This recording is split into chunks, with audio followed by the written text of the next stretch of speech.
Salut les mordus, bienvenue au 15e épisode de l'unique podcast. Ça se passe entre les deux oreilles. Bonjour Raymond. Salut Joss. T'es en forme? Toujours. On est Surtout... prêts. Deux invités de marque aujourd'hui. Commencer par Jeff Carrière. Bonjour. Parle-nous un petit peu de toi. Qu'est-ce que tu fais dans la vie? T'es un plus pourquoi pour nos amis les mordus? En fait, développeur immobilier. Donc, Ouais. j'ai pas le parcours traditionnel de l'investisseur immobilier où est-ce que l'investisseur immobilier traditionnel commence dans l'usager et achète des immeubles usagés. Donc, moi, j'ai commencé 100% dans le neuf. Puis, OK. depuis quelques années, là, les enfants ils ont embarqué aussi maintenant. Donc, les enfants ont embarqué dans l'entreprise. Et puis, depuis quelques années, j'accompagne les investisseurs, futurs investisseurs, à vouloir devenir développeurs immobiliers. Super. Puis j'adore ça. C'est vraiment super le fun. Et donc, j'agis comme consultant externe. Super. Francis Merveilleux. Lavoie. Ben moi, de mon côté, j'ai voulu commencer dans le domaine en tant qu'investisseur immobilier, mais mon parcours a bifurqué dans le courtage immobilier. Il y a Super. presque 20 ans déjà. Wow. Fait qu'on a bâti une belle entreprise, une belle agence immobilière indépendante qui s'appelle Groupe Lavoie, principalement dans le résidentiel. On a réussi à rendre cette équipe-là à plus de 500 transactions par année. Donc, ça va quand même bien de ce côté-là. Puis maintenant, notre mission, c'est d'aider d'autres courtiers à mieux performer selon leurs objectifs à eux. Donc, autant quelqu'un qui veut être un bon coéquipier peut venir dans notre équipe puis bien performer. Donc, réussir à aller chercher une belle réussite tout en ayant une bonne qualité de vie. Puis par la suite, on peut les aider à devenir, eux, à leur tour, des leaders d'équipe pour pouvoir bâtir un 500 transactions par année de leur côté avec leur propre équipe. Fait que ça, c'est vraiment l'aspect courtage immobilier. Puis, dans les dernières années, je me suis intéressé à l'investissement, puis ça donne bien parce que c'est dans le développement de terrain que je me suis amusé là-dedans. Fait que là, présentement, j'ai 6 projets en développement de terrain qui sont en cours, là, en plus du courtage immobilier. C'est ça qui est le fun dans le développement de terrain parce que c'est tellement long avec les villes qu'on est capable d'en faire plus qu'un à la fois. Ouais. Très En long, fait, si t'en très fais pas long. plus qu'un, t'es dans la merde parce que ça va, tu sais, vraiment, vas-y. On est obligé d'arrêter. Ouais, Le c'est ça, gourou là, a sonné. Il y a une ça pépite commence, d'or qui est ça sortie. commence. Là, je me demande c'est qui des trois qui est sorti la pépite Ça d'or. part raide. Je pense que c'est un record. À peine dans l'introduction, quand nos invités se présentent, qu'il y avait une pépite d'or. Bon, parle-nous de ça, Raymond. Francis, es-tu en train de nous dire que dans ta mission d'entreprise, t'aides des gens qui se joignent à l'équipe à atteindre leurs objectifs Exact. en premier, puis j'imagine que c'est par conséquent l'organisation atteint ses objectifs? En fait, c'est exactement ça. Ce que j'ai vite compris, moi, c'est que si je me concentrais à faire le What's in it for me, là, le WIFM, Ouais. si je me concentrais là-dessus pour chaque courtier immobilier, parce que j'ai passé par là, fait que je sais c'est quoi. Je sais que souvent, dans les courtiers, il va y avoir des gens qui vont soit bien réussir, mais ils n'auront pas de vie, ou soit qui ne réussiront pas. Ils vont avoir une belle super vie, mais ils ont beaucoup de temps pour eux, mais ils n'ont pas de temps, ils n'ont pas beaucoup de transactions, pas beaucoup d'argent. Je me suis concentré vraiment à aider les autres à réussir, au lieu de me concentrer sur moi, concentrer sur eux. Puis de cette façon-là, plus qu'il y a de gens qui réussissent autour de moi, plus que je peux avoir un bel impact envers eux, indirectement, c'est sûr que j'en suis gagnant. Tout Ça- un mindset, Ça félicitations. rejoint la quote de Zig Ziglar qui dit si tu vas obtenir tout ce que tu veux dans la vie si tu aides suffisamment de gens à obtenir tout ce qu'ils veulent. Exact. Exactement comme ça que Exactement. je pense. Ouais. Wow. Exactement. Super, merci pour la pépite d'or, Raymond. On jase de quoi aujourd'hui, les boys? Entre les deux oreilles. Faut que ça se passe entre les deux oreilles, hein? Yes. Peu importe dans la sphère d'activité, le domaine qu'on est, que ce soit immobilier ou autre, ça se passe entre nos deux oreilles. C'est quoi le discours qu'on se donne? Comment est-ce qu'on se parle à soi-même? Comment est-ce qu'on s'écoute aussi? Lequel des deux faut faire? Des questions qui sont profondes, hein? Ouais. Non, je te dirais que là-dessus, au niveau du mindset, je pense que c'est la chose la plus importante. C'est la seule façon que tu peux vraiment réussir parce que c'est facile d'aller bien quand ça va bien. Tu sais. Tout à fait d'accord. Mais c'est ton mindset que tu vas bâtir. Puis j'ai un de mes amis qui disait ça. Il dit, tu sais, tous les cours de croissance personnelle, toutes les choses que tu fais, là, c'est quand ça va mal que c'est le temps de les utiliser. C'est là que c'est le temps de sortir ton coffre à outils que tu t'es bâti. Puis c'est là que ton mindset peut faire toute la différence. Tu sais, parce qu'il y a toujours des bons moments puis il y a des moins bons moments. Que ça soit un marché plus difficile, comme qu'est-ce qu'on vit en ce moment dans l'immobilier, ou que ça soit un mindset plus difficile parce qu'il y a certains problèmes difficiles à régler. La seule façon de pouvoir passer au travers de mon côté, c'est grâce à ce qui se passe entre mes deux oreilles. Moi, je trouve cool ce que tu viens de dire, c'est dans les moments difficiles où est-ce que tu vas sortir tes outils, puis je vous poserai chacune une question, la même, là, évidemment. Qu'est-ce que vous faites pour garnir ce coffre à outils-là? Où est-ce que vous allez chercher ces outils-là? Parce que tout le monde va dire, les lectures, mais en dehors de ça, là, pour atteindre certains niveaux, je pense qu'il y a d'autres outils que ça prend. Puis peut-être vos secrets à vous deux. Là, c'est ça, moi, je pars d'emblée. Je pars tout le temps avec depuis plusieurs années maintenant, une routine. Une routine matinale. Pourtant, ça a l'air super simple à faire. Mais les premières journées, les premiers mois, même les premiers 90 jours, 120 jours, là, quand tu n'as jamais fait de routine, puis maintenant tu te dis, ben, pour arriver à des éléments supérieurs, à des niveaux plus hauts que grand, ben, il faut que tu fasses des routines. Et maintenant, j'ai une routine vraiment super bien établie. Puis au-delà de ça, ben, maintenant, je participe vraiment à beaucoup plus d'activités, justement, de formation personnelle et ou de conférences. Et je vais voir ce qui se fait ailleurs pour pouvoir m'éduquer. Pas nécessairement localement, mais également internationalement. Fait que ce que je retiens, agrandir sa zone de confort puis être ouvert à ce qui se passe ailleurs. En tout cas, au moins écouter. C'est pas toujours des recettes super, mais je pense qu'il y a toujours moyen de les adapter à nous autres mêmes. De ton côté, qu'est-ce que tu fais? Ben, tu sais, c'est un petit peu la phrase qui dit l'inverse, garbage in, garbage out. Tu sais, c'est toute l'information qu'on rentre à l'intérieur de nous. Ben, c'est ça qui crée qu'est-ce qu'on est. Puis moi, j'essaie de toujours me concentrer à avoir de la bonne info qui rentre à l'intérieur de moi. Donc, vraiment, que ça soit quand je suis dans l'auto, ben, au lieu d'écouter les nouvelles, au lieu d'écouter les commentateurs sportifs, ben, moi, j'écoute des audios. Fait que ça soit sur YouTube, que ça soit des podcasts, j'essaie toujours de trouver quelque chose de pertinent à écouter qui va me faire du bien. Depuis que le COVID est enfin terminé, ben, tu sais, de retourner dans des différentes soirées, des 5 à 7, ça fait du bien aussi parce qu'on rencontre du monde positif, du monde qui ont de la bonne énergie, puis on en donne, mais on en reçoit aussi. C'est ça qui est le fun dans les 5 à 7 où les gens prennent du temps pour sortir, puis comme tu dis, tu tombes toujours sur des gens positifs puis le fun. Ils sont plutôt rares ceux qui arrivent là, bougon, grognon. Ils restent à la maison, ceux-là. Ceux-là, ils viennent pas cette soirée-là. Ce qui est le fun, c'est que tu peux t'assembler à d'autres gens qui ont les mêmes problèmes que toi. Si c'est expliqué ou raconté d'une façon positive, mais de te rendre compte que tu n'es pas le seul à avoir ces enjeux-là, ben, tu sais, ça te permet de dire, ben parfait, tu sais, je me compare, je me console, puis je vais plus loin, là. Ça revient à dire, dis-moi avec qui tu te tiens et je te dirai qui tu es. Mon père n'a pas arrêté de me le dire depuis que, je pense, j'ai commencé à écouter. Il n'a pas arrêté de me le dire continuellement.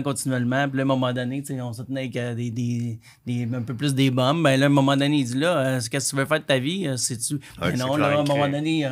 tu changes de créneau, tu t'en vas dans le modèle sportif, ben là, tu deviens un sportif par la force des choses, mais en se tenant avec des grands et en allant à des événements, c'est super intéressant. La science a même étudié ce phénomène-là des associations. Ah ouais? Dr. Nicholas Christakis, médecin à Harvard, il a fait une étude sur 10 ans. Ça s'appelle, on peut le voir sur le web, là, l'influence cachée des réseaux. Puis quand il dit réseau, c'est pas Instagram, Facebook et compagnie, là, c'est réseau humain, physique.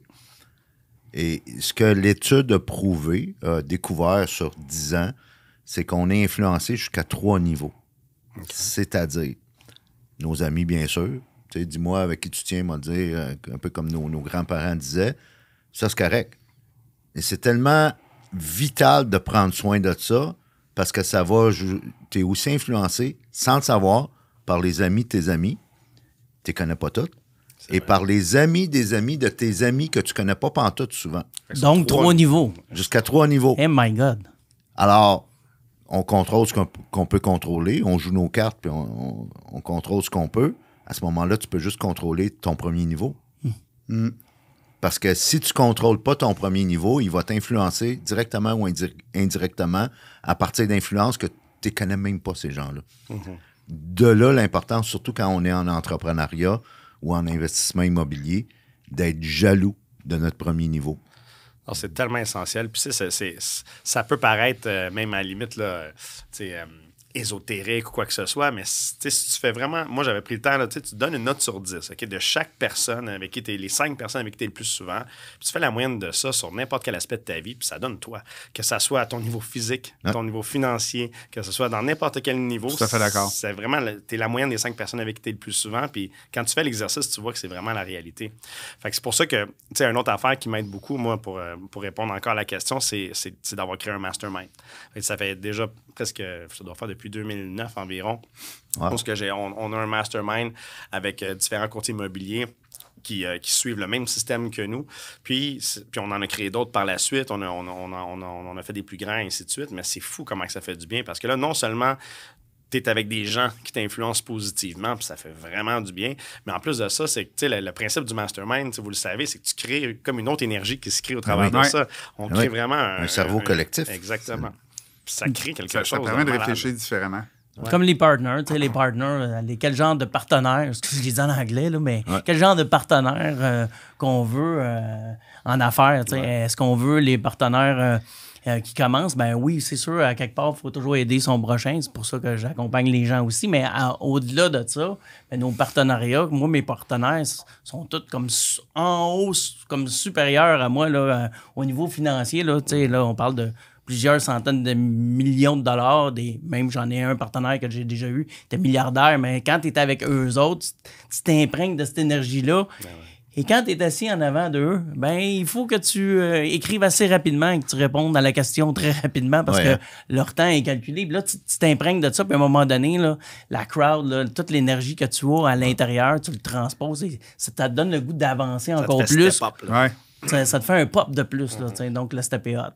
Jeff, j'ai le goût de t'amener revenir sur quand tu t'es présenté en début d'entrevue. Tu disais que dans ton évolution d'investisseur immobilier et de développeur, tu étais rendu à coacher des gens maintenant, à les accompagner, tu étais comme un mentor pour eux.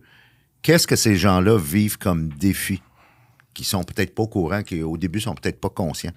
En fait, le défi, c'est toujours le même. Quand tu développes des terrains, tu développes de l'immobilier, le défi, c'est vraiment le rythme cardiaque qui monte et descend. Et je crois pertinemment qu'on le retrouve plus en développement de terrain, développement immobilier que dans l'acquisition. Parce que dans l'acquisition, c'est quand même assez neutre. On part, on a une fiche, on l'analyse, c'est assez froid. Par contre, le développement immobilier, on part, on analyse, on est excité, on a vu une pépite d'âme pour reprendre ton expression. Et puis là, on veut créer quelque chose autour de ça parce que là, on est à zéro, au niveau zéro. À partir de là, on est high. Là, on fait la promesse d'achat. Ah, je t'ai accepté. Tout le monde est excité. Boum! Une première embûche, un premier obstacle. On trouve une solution, on revient high. On redescend, mauvais professionnel, on revient up, on redescend. Continuellement, c'est du up and down. C'est vraiment... Mais en immobilier, en général, quand tu penses que tu as fini des problèmes, il y a un nouveau problème qui arrive. C'est tout le temps. Ça n'arrête pas. Surtout en développement. C'est important. Qu'est-ce que tu leur dis à ces gens-là qui découvrent ça, là, les hauts et les bas?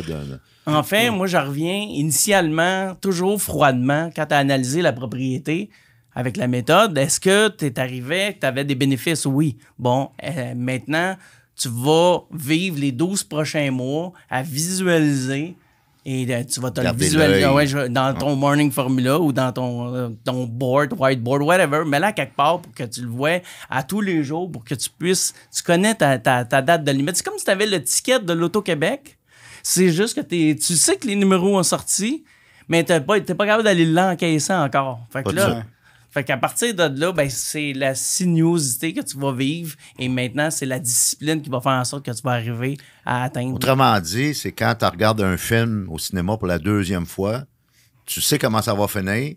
Alors oui, tu vis peut-être des émotions quand que le héros du film vit ses défis à un moment donné, là, que ça va pas bien dans le film, mais tu connais la fin. Exact. Si tu as bien fait tes devoirs. Si tu as bien fait tes devoirs, tu connais la fin, tu connais les obstacles en route. Ouais. Par contre, l'obstacle, parfois, on l'imagine un peu petite, puis finalement, on l'a sous-estimé. Souvent, quand on commence en développement immobilier, on sous-estime l'obstacle. Oui, énormément. La ville. Tu sais, je veux dire, il y a plein d'endroits où la municipalité nous met des obstacles, mais en fait...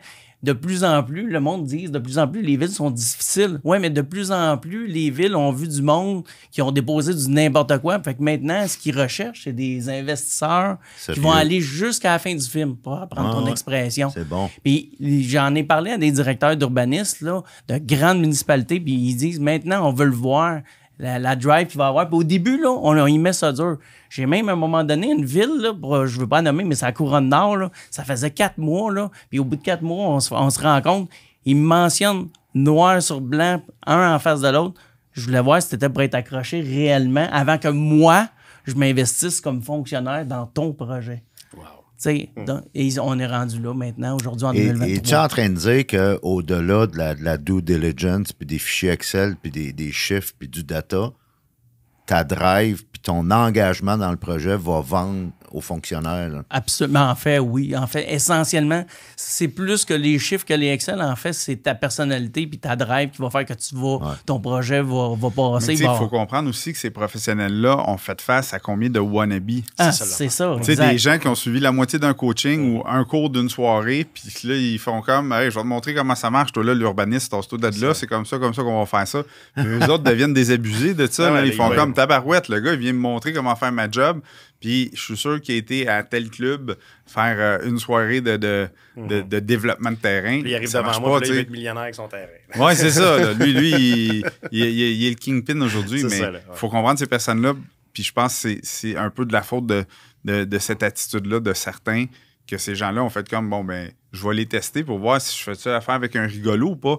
Parce que le gars, il se présente super bien, il a un petit peu le langage, parce qu'il a suivi un petit coaching. Au final, il fait un projet tout croche. Puis là, c'est l'urbaniste qui mange la chenoute là, après. Là. Ça, je pense que c'est important. Il ferait de l'eau au bureau. Là. Ouais. Non, c'est vrai. Puis c'est important côté humain. Je pense que là-dedans, quand tu arrives, oui, il y a une job de vente à faire un peu, mais il y a aussi d'écouter qu'est-ce que la ville a vraiment besoin pour ce projet-là, pour ce secteur-là. Puis c'est là où on peut bâtir un projet qui fait du sens, parce que la ville, elle a des ambitions de développement, elle a un projet clair pour ce secteur-là. Ben, c'est là que tu dis, OK, je vais proposer un projet en fonction de ce que la ville veut, au lieu d'essayer de closer quelque chose qui n'a pas d'allure juste pour avoir plus d'unité ou quoi que ce soit. T'sais.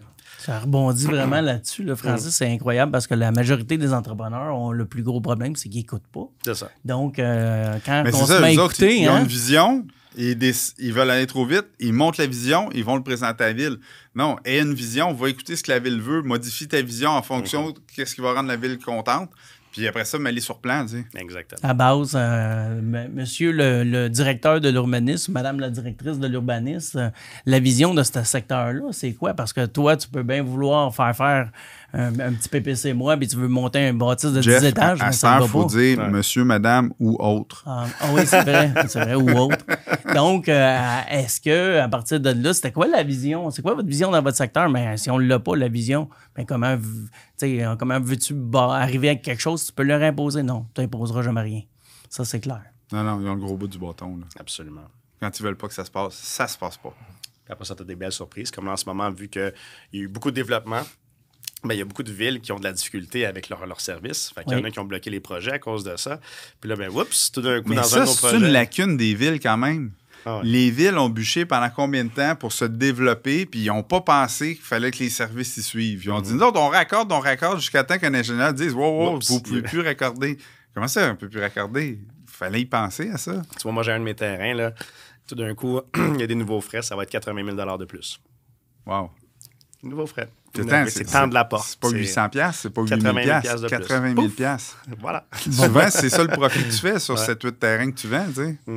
Il y a des villes qui sont encore plus haut. Hein? Ouais. Ah oui, je sais. On les nommera pas, mais dans le fond, c'est correct aussi en même temps parce qu'ils cherchent des moyens, les villes, de se financer pour avancer. Donc maintenant, ils vont avec leur cadre législatif qu'ils peuvent faire. Ouais. Et qu'est-ce qu'ils peuvent faire? C'est ça en ce moment. Ben, c'est à nous d'ajuster nos Excel.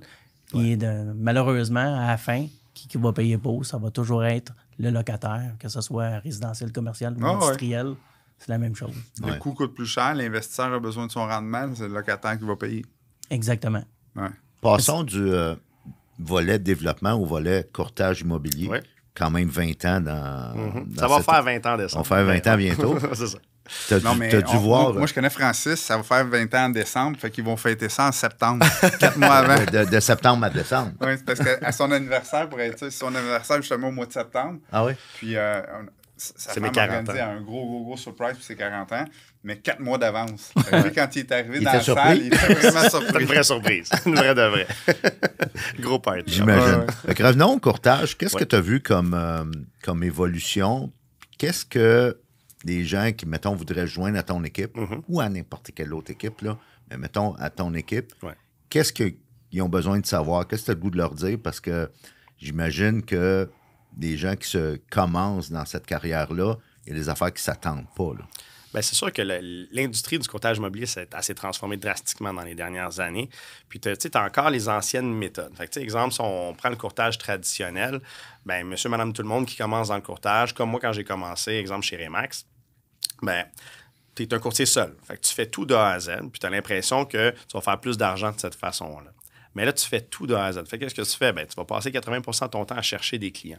Donc, puis souvent, on va prendre des méthodes qui coûtent moins cher. Fait qu'un courtier qui va commencer, il va aller faire du porte-à-porte, il va faire du cold call, il va essayer de faire différentes choses comme ça. Puis ça devient très difficile de bâtir une clientèle, puis d'être là pour bien les servir. Si tu veux faire le jack of all trades, là, tu veux tout faire de A à Z. Fait que nous, dans le fond, ce qu'on a décidé de faire, c'est de bâtir un système où l'immobilier est organisé. Parce que vraiment, chaque membre a un rôle à jouer dans la vente d'une propriété. Fait que pour un courtier qui veut démarrer puis qui veut avoir du succès, bien, c'est sûr qu'il va être bien plus efficace s'il se concentre à 100% sur les tâches pour lesquelles on a besoin de lui, on a besoin de son expertise. Moi, j'aime ça dire à mes courtiers, je fais de vous des chirurgiens de l'immobilier. Tu sais, le patient, le chirurgien, il est déjà été préparé. Il est préparé, il est endormi, le chirurgien il arrive, boum, il fait son opération. C'est la même chose que moi je fais avec les courtiers dans mon équipe. C'est qu'on s'assure justement d'aller chercher la clientèle par différentes techniques de marketing. Donc, c'est nous qui fait les investissements. On s'assure de faire des suivis efficaces avec eux parce que j'ai une équipe au téléphone qui fait des suivis avec eux.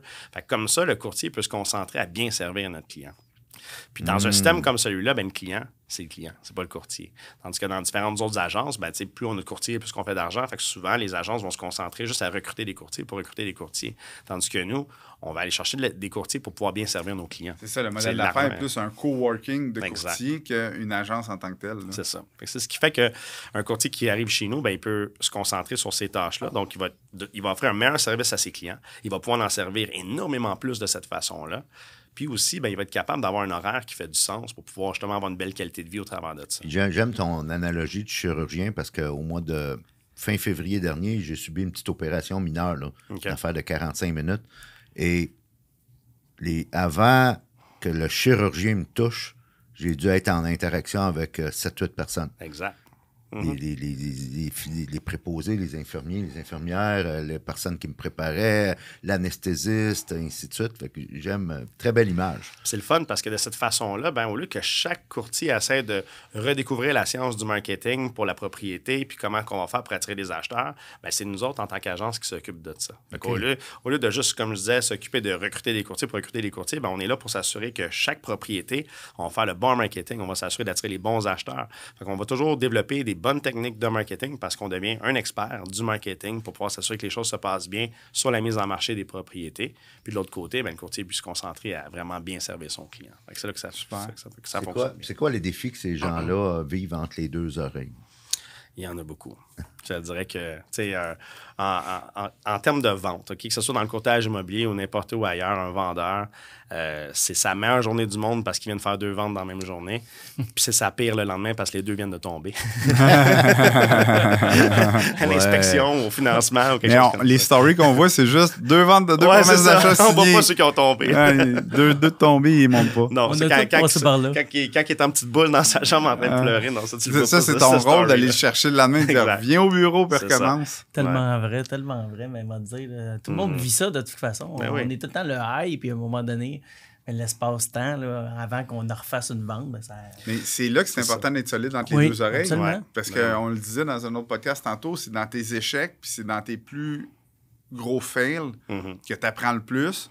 Puis que si tu te relèves, tu vas capitaliser puis bâtir de quoi de grand. Là. Moi, souvent, je vais avoir beaucoup plus d'attention dans mes amis autour de moi. Tout le monde qui réussit bien, on a tous vécu des moments difficiles. Puis c'est toujours dans ces moments-là, quand j'ai quelqu'un autour de moi qui vit un moment difficile, puis je le vois passer au travers, puis je vois sa résilience, c'est là que je suis en train d'apprendre de cet ami-là, bien plus que quelqu'un qui réussit super bien, puis que tout va bien, puis bravo. Là, ça, c'est le fun. Ouais. Le t'as l'impression que c'est bien, facile. C'est ça, mais le bout que ça va mal, là, c'est là que c'est le fun de jaser puis d'apprendre. Comme, comment tu prends ça? Comment, des questions que je pose des fois à certains amis, en ce moment, là, ça file pas, tu es stressé. Qu'est-ce que tu fais pour passer au travers? Puis c'est là qu'il y a beaucoup de choses à apprendre parce qu'on sait jamais quand est-ce que ça va être à notre tour ou quelque chose comme ça qui va arriver. Fait que c'est toujours d'apprendre d'être résilient pour pouvoir après ça mieux foncer. Puis quand ça va bien, là, tu peux vraiment plus décoller puis aller encore plus loin.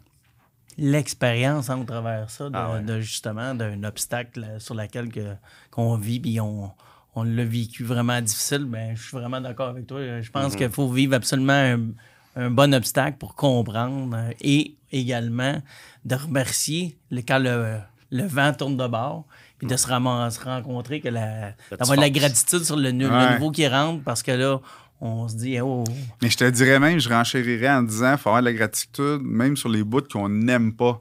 Parce que c'est ces bouts-là qui nous poussent à devenir meilleurs, qui nous poussent à changer, qui nous poussent à sortir de la zone de confort puis l'étirer. C'est une des choses que Tony Robbins dit si bien par rapport à ça, c'est l'analogie avec les saisons. Quand, Ouais. quand c'est le temps de récolter, ben vas-y, récolte, puis vas-y à fond. Puis il y a d'autres moments, c'est l'hiver. Puis c'est vraiment, tu le vois comme des saisons. C'est des parties de la vie où ce que regarde. Les saisons changent. C'est un temps à passer. Au Québec, Exact. l'hiver est un temps plat à passer. C'est Cette ça. année, l'été est un temps plat à passer. On n'a pas de météo. Mais qu'est-ce que tu veux? Mais on a Exactement. été plus à jour dans nos choses parce qu'on on a sorti moins à bateau. C'est ça. On a Ouais. fait moins de sorties. Ça a coûté moins cher de gaz cette année, ça, c'est sûr.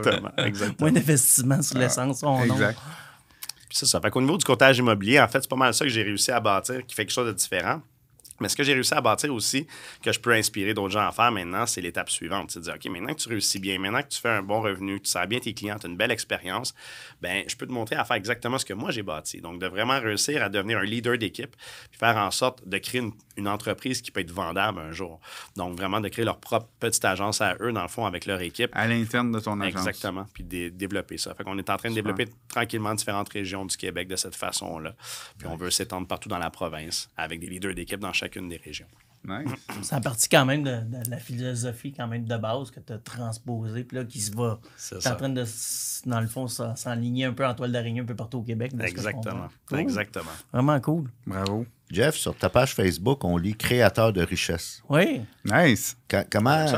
Quelqu'un qui ne te connaît pas, là, puis Ouais. mettons, qui ne vient pas de l'immobilier, là, comment tu vends ce tagline-là? Là, Ben, en fait, la création de richesse, c'est une valeur personnelle. Souvent, le premier élément qui sort, qui pop dans le cerveau, ça va être l'image de la richesse financière, Ouais. mais on le transpose également en richesse personnelle. Donc, à travers tout ce qu'on vit dans le développement immobilier, le développement immobilier, c'est de la croissance personnelle. La croissance personnelle, c'est des valeurs profondes qui ressortent. Donc, pour moi, la création de richesse part à la fois autant de la création financière que de la création de nos valeurs personnelles. Puis on s'en rend compte souvent, il y a des investisseurs qui arrivent chez nous et qui ne connaissaient pas ces valeurs-là, puis qui se rendent compte Ah, que... ben ça, ils- je peux te le dire. Mais moi, je rajouterais par-dessus toi, Jeff, quand tu apprends à connaître tes vraies valeurs, quand tu apprends à respecter tes vraies valeurs, parce que des fois, on les connaît ou on pense qu'on les connaît, mais on les respecte pas du tout. Mais quand tu apprends à les respecter, le côté financier va venir tout seul. Ouais. Tu sais, quand tu as une mission de vie, quand tu as un plan de long terme, puis que tu respectes tes valeurs, veux pas, à un moment donné, ça va finir par aller à ton goût. Tu sais, faut que tu continues dans la même direction, tu lâches pas, puis étant donné que tu n'abandonnes pas, tu t'échoues jamais, tu sais. Donc, si je suis attiré par ton branding, je découvre ta page Facebook, créateur de richesse, je t'écris en privé, puis là, je serais peut-être intéressé à commencer à faire de l'investissement immobilier. Tu es en train de nous dire qu'il va d'abord et avant tout avoir une prise de conscience. Là. Il y a une prise de conscience automatique. Ouais. D'ailleurs, c'est un peu pour ça aussi également, je les rencontre personnellement OK? en rendez-vous pour voir si sont prêtes à vivre l'aventure. Parce que c'est vraiment le mont Everest.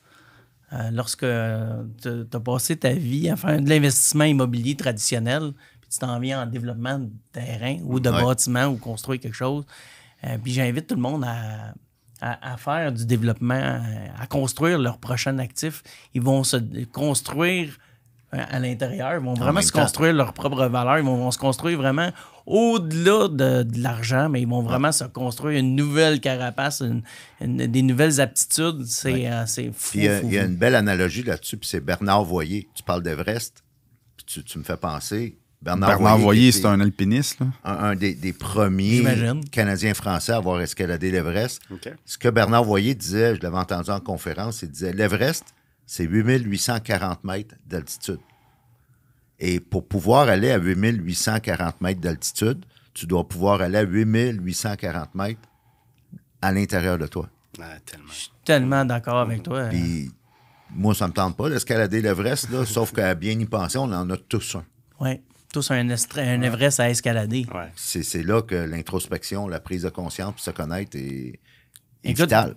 Moi, je fais de l'ultramarathon, là, Wow. du trail, là, puis j'ai commencé ça depuis quelques années, puis c'est là que je me suis bien plus découvert mes forces intérieures. Tu sais, j'ai fait du sport jeune à haut niveau, mais je sais que j'avais un caractère, puis j'avais la force de le faire, mais quand tu es tout seul, centré, un peu comme un alpiniste, ou moi, quand je me retrouve à monter des montagnes, tout seul dans le bois, elle m'a dit, avec ton pack-sac. Tu fais face à toi-même. Oui, tu fais face à toi-même. Puis tu cours, là, m'a dit, c'est toute une job. Là, là tu te découvres encore plus que faire de l'immobilier également. C'est d'aller à l'intérieur de toi. Oui, c'est super important pour avancer. Ouais. Messieurs, on arrive à la fin de l'entrevue déjà. Déjà. On dit toujours la même chose, c'est redondant que ça passe vite. Ça passe vite, hein? Ça passe très vite. Si je vous offrais le mot de la fin à chacun individuellement, la thématique de notre podcast, ça se passe entre les deux oreilles. Fait en lien avec ça, puis toute profession confondue dans le grand monde là, de l'immobilier, que ce soit le courtage, que ce soit le développement, qu'est-ce que vous auriez à dire comme mot de coaching, si on veut? Là, la minute du coach là, à ces gens-là. Une phrase qui résume un peu qu'est-ce qu'on dit, ça venait de Jim Rohn, je me rappelle bien, c'était « If you want to make more, you got to become more ». C'est vraiment ça. Exact. Vraiment ça. Tout à fait d'accord, merci. Jeff? En fait, comme investisseur immobilier, même entrepreneur, pas obligé d'être dans l'investissement immobilier, je crois que lorsqu'on se lève le matin, on le sait que c'est Noël. On le sait que le cadeau de Noël est là. Et on le sait qu'on va l'avoir. Par contre, c'est l'aventure avant qui est le plus palpitant parce que lorsqu'on développe le cadeau, on le savoure, on est content. Mais c'est toute l'aventure avant qui nous fait grandir. Je suis d'accord. Sage parole. C'est souvent le process. Comme moi, ça, je dis souvent à des gens, c'est bien beau, là, tu vas atteindre ci, tu vas atteindre ça, mais une fois que tu vas l'avoir atteint, là, what's next? Fait que dans le fond, c'est de se rendre jusque-là. C'est tout le processus pour se rendre jusque-là que tu dois enjoy. Exact. Si t'es pas en train d'apprécier ce qui se passe jusque-là, tu vas pas plus apprécier quand tu vas développer le cadeau. T'sais. C'est pour ça que l'objectif, quand tu te le fixes, il faut qu'il soit beaucoup plus grand que ce que tu pensais, parce que sinon, une fois que tu l'as atteint, tu fais quoi? Quand je vais prendre ton affaire. C'est vrai. Ouais. Tu fais quoi? Tu cherches? Merci, messieurs. Merci à vous. J'aurais jamais cru qu'on aurait des discussions aussi profondes sans alcool, mais c'est possible. C'est possible. Belle discussion, les gars. Je sais pas si tu prends tes invités, mais en tout cas, continue. T'as une bonne mine. C'est tous tes chums. C'est tous mes chums. Merci les mordus. J'espère qu'on va vous revoir la semaine prochaine avec un nouveau podcast de Ça se passe entre les deux oreilles.